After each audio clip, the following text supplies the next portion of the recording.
Red, white, and blue. We have so many holidays where we decorate with red, white, and blue. This jewelry that I found at a church rummage sale reminds me of the 1970s. In fact, I think I had a blue dress that I used to wear red and white jewelry with. Anyway, I've got some interesting shapes here. And, these ones have kind of a faceted, they're all plastic, by the way. And these cubes, these crazy cubes. And I did wash everything. Sometimes I think it's hairspray and perfume and stuff that gets on some of these beads. And I know they are quite stunning just as they are, but we're going to take them apart and see what we can come up with in this upcycle. Red, white, and blue upcycled jewelry. And what are we upcycling to? Well, we're going to mix and match some of these beads and see what we come up with. But first, let's get them apart. Oh, here we go. I'm not sure if these are on string or on wire. We'll find out here real quick. It's on wire, nylon coated wire. All right, let's do a time lapse with this.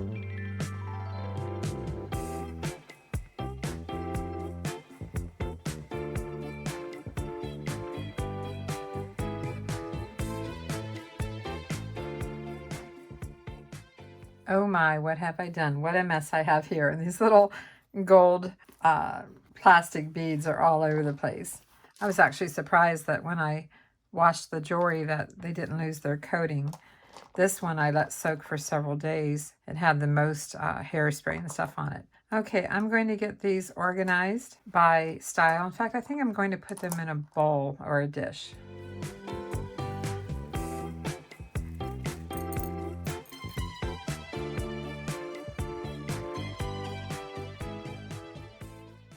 I like doing this because it takes it from seeing it as just a necklace and the original design to simply beads, simply beads and components to work with.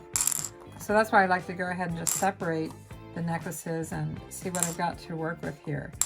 I tend to look at it differently when it's apart and I see it as just beads.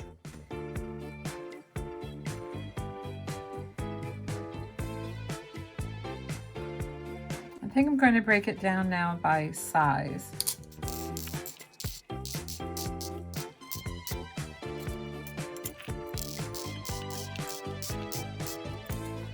And all of this size, I think I'll just put both colors in one bowl. At the most, I paid $3, $1 a necklace, so I really don't have much invested in this. And I already checked everything to make sure that it wasn't a brand name and anything that was worth selling as it is. All right, let me get the rest of this cleaned up and I'll be right back. So this is what I have to work with. And after looking at these smaller gold tone plastic beads, I can see that some of them are different colors from the others, probably from soaking the necklaces. So I'm going to probably eliminate these altogether. So this is what I have to work with, including some earrings if I wanted to take them apart. I have the original clasp and everything that I could use if I want to. That's a lot of beads. This is one of the shapes. And then of course these crazy cube beads. There's 3 different blue beads here. And then we have 3 sizes of these faceted beads, including a really large one in each color. These are fairly small. So this is what I have. And now I just have to figure out what I'm doing. I think I'm going to start with a bracelet. And I just don't think that this shape of bead is going to feel very good on the wrist. So I doubt they make it into a bracelet. Let's see what we can do with the rest of them. I'm using 49 strand wire. It's nylon coated. And I don't always cut the wire off to start. Sometimes I just leave it on here and bead up to it, then figure out my length that I want and finish it off. I need to make some room here. We've already eliminated these, so I'm going to set those aside, at least for the bracelet. I'm not going to get into the earrings yet. And I need some spacer beads. I think I'm going to work with gold, and since these are very worn, I'm going to start with some new beads. And those are plastic, and these are metal. Sometimes it takes longer to get set up to make jewelry than to actually make the jewelry. That's just the way it goes. But I actually enjoy taking necklaces apart. I enjoy that part of it. Whoops, some went overboard. Those back in here. 2 sizes, metal beads. They're not gold, but they'll do, especially since I'm just working with plastic beads, you know, vintage. So let's start with a small one and just build on this. And I think I want to build on the bracelet being smaller beads at the bottom and getting larger near the top. Faceted bead, and just alternate. Go with a white one because we are doing red, white, and blue. Doesn't mean that blue is going to be the focal point bead when I get there, but red, white, and blue.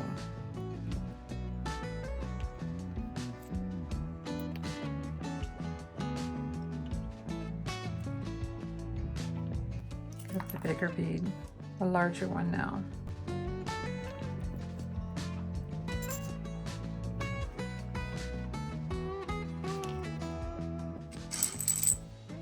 Back down to the smaller bead, and I see a large one jumped in here. I better get it out of there before it stays there. Okay, now I'm going to go backwards on my color. I did red, white, and blue going up. I'm going to do red, white, and blue going down because I didn't want blue next to blue. But the white will still be in the center. Excuse me, reaching in front of you there. I have a feeling this one's not going to take very many beads because of the size of the beads. I mean, that looks like a bracelet already, doesn't it? You still have to add a clasp. I do this all the time. I build them up and they get big before I know it. However, the true test is on a cone, a bracelet cone. So I'm going to push all of these together, put a little clamp on it, get my bracelet cone, wrap it around, bring it together. And actually, I don't have the clasp, but it's about 7 right now, so it's probably going to be about 7 1/4 to 7 1/2 by the time I add the clasp to it, and I'm okay with that. Although I need to add a small bead here, and I need to think about, am I going to use anything from here for the clasp? I don't know. I have a lobster clasp here that I could use. I have some extension chain I can reuse, so I think I will use part of this. Yeah, let's do it. Why not? So let's add a tiny little, or reusing as much as we can. I am going to add 2 of my own little beads here to finish off. I like a very small bead. I know you can't even hardly see that when I finish off a bracelet or necklace. And I need to separate this. And if you're looking for jewelry making tools like these little pliers and things, these flat nose, you'll find everything in the description box below the video. This part I'm not going to use. So let's add a tiny little bead. This one's gold plated. I need a crimp tube. That's what I forgot to get out. 2 little crimp tubes. 2 of them that are the same size, because I think I have 2 of the same size. I think so. Add a crimp tube. Yes, I have an extra bead here. You know, I could take out the larger bead. Let's do that. Let's take the larger bead out and just go to the smaller bead. So I don't want to make it any longer than 7 1/2. So now I have the smaller bead here. I know there's a lot going on here on my table. And now we need to attach that. Where's that lobster clasp I had? Oh, it's still on here. Let's take it off. We're reusing as much as we can. This is a really nice thick jump ring. I like this better, this one better, for what we're going to hook into. So I'm going to take the lighter jump ring from here. I know you can't tell which ones are light and which ones are heavy, but trust me, I'm going to take that one from here and put it on there. Close it up really well because you don't want the wire to, I really should have a closed jump ring there. I should have. I'm going to check it with my finger now. It feels pretty good. Now we're going to go through the jump ring and back through. See, I'm bringing the beads up to it, back through the crimp tube and the small round silver plated bead, allowing enough room that this will dangle a little bit. I could have gone through the lobster clasp itself, but I do want a little bit of flexibility and movement since it's a bracelet. Or do I? Do I want that or not? Think about that. Changing my mind. I'm deciding to go eliminate this ring altogether and go directly through the lobster clasp. That way I don't have to worry about this coming undone at all. So I've got the lobster clasp, the crimp tube, the small bead, allowing a little flexibility on this, and now we're ready to crimp it. I'm going to flatten it with the front, move it to the center, and to the front again on its side and flatten it. Okay, it's not coming apart. I've got it. So let's thread the wire through a couple of beads, and then let's push everything down. I'm still working from my original spool. Now I do want to remember to change this bead out to a small bead. I have one ready right here, and I have my crimp tube right here.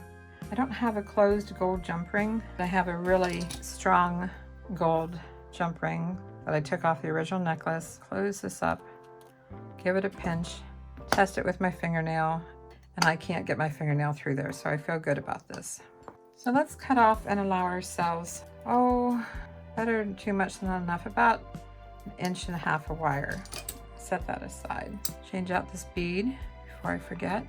Make sure all the beads are pushed down. Thread it through the loop, through the tube, through the small bead, and through one of the other beads if I can get it through. Make sure you can't see your wire. I mean, I can see it a little bit since I didn't use daisy spacers or anything, but first position, second position, and then back to first position for the final crimp. Rotate it if you need to. I don't know that I need an extension chain, but I'm going to add an extension chain just in case somebody wants it. They can always take it off. One bracelet done, and I'm going to need to take a break. I'll be back to make something else. I have some really long head pins. I found some stars. I have some really long head pins. I don't use them very often, but I think they might be appropriate today for what I'm going to try next. Some of those are very thin. Get the ones that are heavier.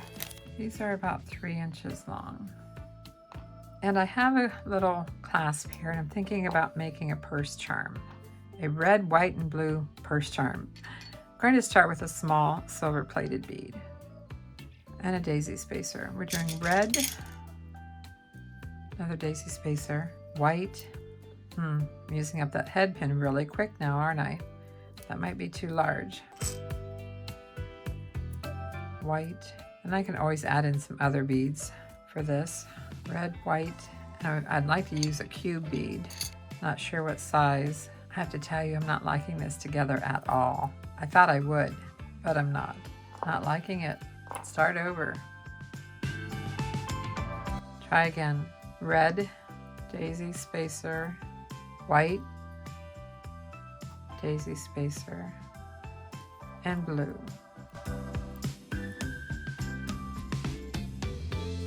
My head pin's not long enough, so I have to go smaller on something here. Red, white, and blue. Daisy spacer, small bead.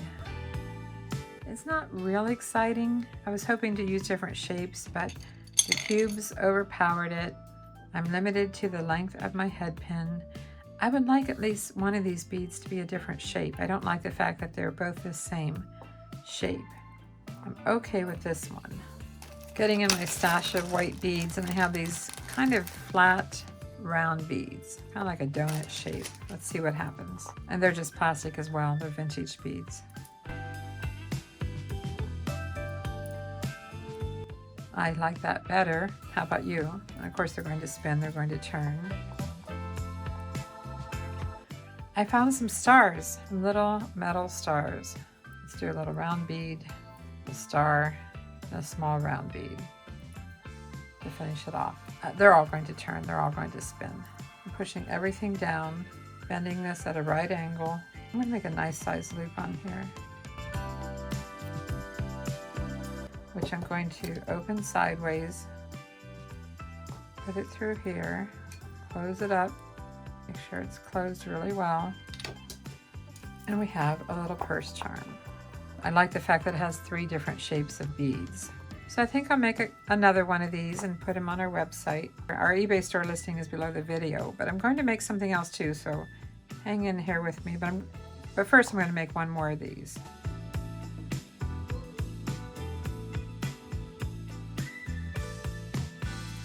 2 done, and it didn't take any time at all to make these. I want to make a pendant, and I like to use these blue cube beads, but I'm finding out that they have some little nubbies on them. Every single one that I keep picking up has a mold nubby, and I guess it wasn't very noticeable as a necklace, but when I'm trying to make this into a pendant, I can see where that's going to be hard to hide. So I don't think I can use those. Let's go back to these. I have on here so far a silver plated bead, a small daisy spacer, the blue bead, daisy spacer. I'm going to try another one of these round donut beads. I'm going to put the red at the top, and I think I'm going to use a smaller faceted bead. And I'm going to try to work a star in here too. I don't know. It may be too long. Might be too much. Let's try the star at the bottom, because we're playing, so we can do that. They're only beads. We can do anything we want with them. Let's finish this off and see what it looks like. It's just a head pin. I've got more. Open it to the side. Put it through the necklace bail. Close it up. Let's put it on a necklace or a cord. I have a black cord here. This is the cord that I'm giving with some of my pendants that I make. I mean, blue would be better, but that's one example of how it can look. Let's take away a few things here. Make it a little less busy. So that's on a black cord. Try it on a silver cord. I think I like it on the silver better. What do you think? And again, they're going to turn, they're going to spin. Do you like the star at the bottom? I kind of like the star at the bottom. So I think I'll make 2 of these now that I know what I want to make. If you like this video, give it a like, comment, and if you haven't done so, please subscribe. 2 down, and I think I'm going to sell them as the pendant only, because I actually think if you put it on a silver cord, I think it looks nicer than on the black. So I'm not going to include the black one with it. And I'll put these on our website, our eBay store, Avante Avenue, where you'll find a category for Avante jewelry. We still have a lot of beads there to work with, don't we? We sure do. Let's make another bracelet, but this time let's use silver beads. Let's embellish it a little more. Let's add some daisy spacers.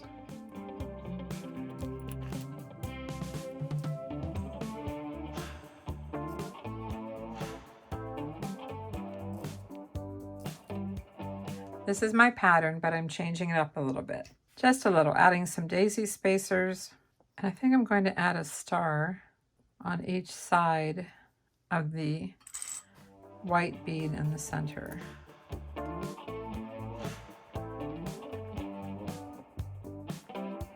This is what we've got so far.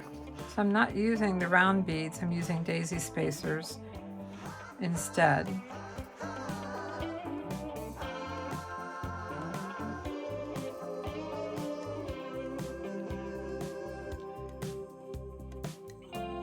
So this is what I have this time. Got the red, white, and blue, then red again, a star, a white, a star, a blue, and then red, white, and blue so that I don't have 2 blue together here. So this is what I've got. I'll go ahead and finish it off. I have my small bead. I have a tube bead. And just like we did before, I'm going to put it through the lobster clasp, allowing a little bit so that it will go back through the other beads, at least one other bead. Feed it through the tube bead and the silver bead and the daisy spacer. It's always easy to get the first one done, right? A little bit of room for movement. First position, crimp it. Second position, that's what kind of rolls it, and then turn it. So you're coming from the side and crimp it again. Giving it a couple of pinches and check it. It's good. Thread this bead through, push all the beads down. I don't know if I said, but I've been working directly from the spool again. All the beads down. Here's my tube. Here's my end jump ring. Everything's looking good. I'm going to allow myself about 1 inch and about 2 inches here. Crimp tube through the jump ring. Feed it back through the small bead, through the daisy spacer, over the river and through the woods. Get a hold of it and start figuring out which end you're pulling on, top or the bottom. In this case, I'm pulling on the top. I do want to get this threaded through before I go too far. I can't see it at the other end, so I gotta work it some more. Just checking it, making sure everything's pushed down. Just take a look at it. I think I'm ready to crimp.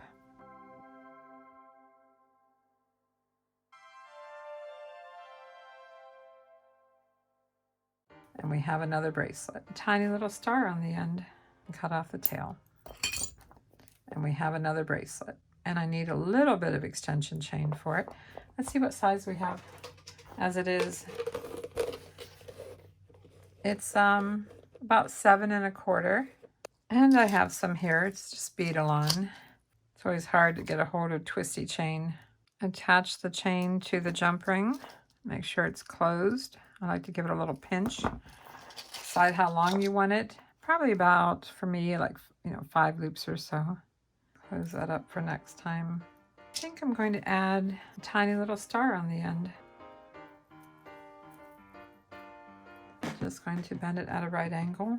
Cut off almost all of it down to about 1/4 inch. Make a loop. Open the loop sideways. Put it through the chain. Close it up. And we have a little star on the end. So let's compare this one to the first one that I made with the gold beads. And they're similar, but different. This one has the round beads, and this one has just spacer beads with little stars. They're going to move around. All the beads are going to move around a little bit. There you go.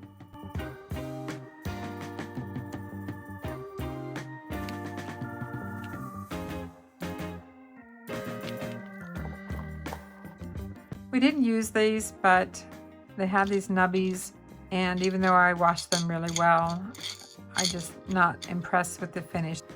But we did make 2 bracelets, 2 pendants that you can put on your own chain, and 2 purse charms.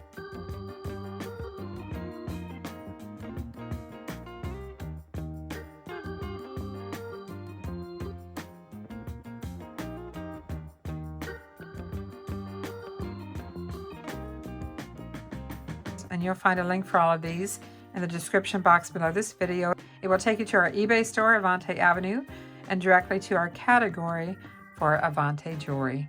Thanks for watching. I'm Vicki with Avante Jewelry, and Mark and I will see you soon. Oh, here we go. Oh my, what have I done?